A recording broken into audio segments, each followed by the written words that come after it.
Welcome to this TriCaster Quick Start for vMix Users training course. I'm Kane Peterson. I want to help you get familiar with TriCaster. To achieve this, I prepared a series of videos that cover different workflows. In each video, we'll start by presenting the functionality in vMix, then we'll explore how to perform similar tasks in TriCaster and highlight any features that can enhance a particular workflow. When you finish these videos, you may want deeper insights into TriCaster. Visit Viz University for extensive courses covering TriCaster operation through both the computer interface and hardware control surface. We'll begin this first video by showing how to set up a session, followed by an overview of the user interface layout. In these videos, the interface shown will be from a TriCaster Mini S and TriCaster Mini 4K systems. Both have identical features, and the information provided will generally apply to most TriCaster models. So here in the vMix software, to create a new session, that is done by clicking the New button. And then we can choose our session video resolution and our session frame rate. Once we have our session prepared, we can see that there are some buttons at the top of the screen for creating sessions and saving sessions, also accessing our settings. We have our preview window and output window, along with our transition controls in the middle.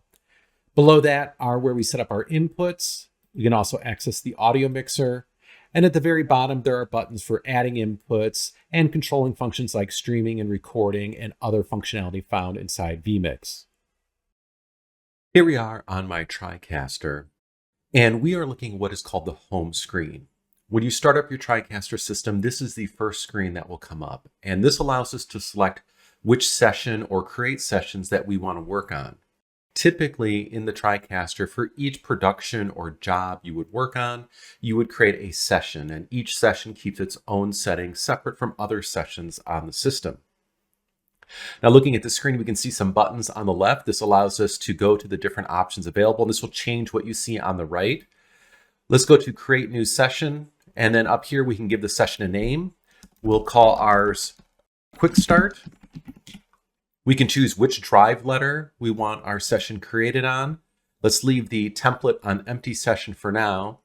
And then below, we can choose our video standard and video format. So we can choose whether we're working NTSC or PAL and what video format we want our session created in.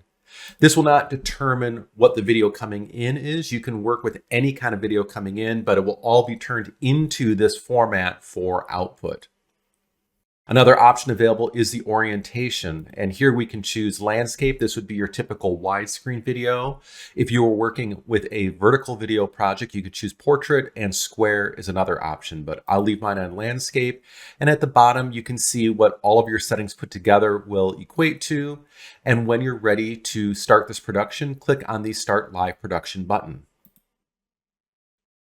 This will then open up what is called the live desktop. The live desktop is the primary interface in which you operate the TriCaster.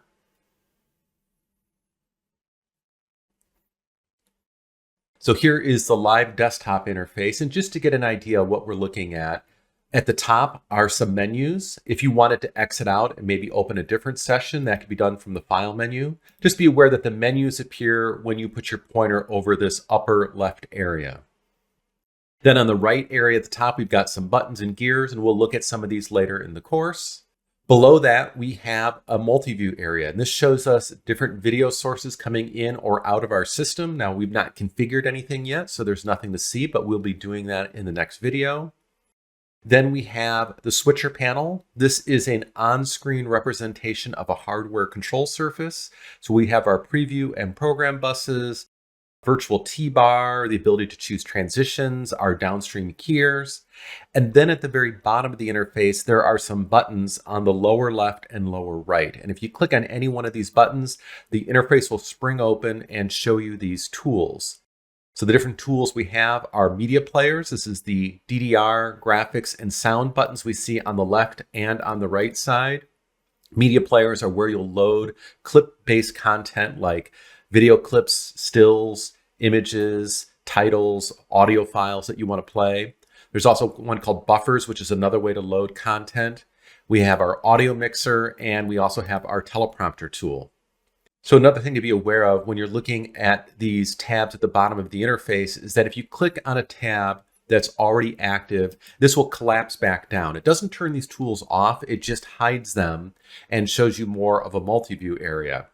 So you can operate the system this way if you'd like, but most TriCaster users like to have this bottom area open all the time. That's how I'm going to leave it for the rest of these videos.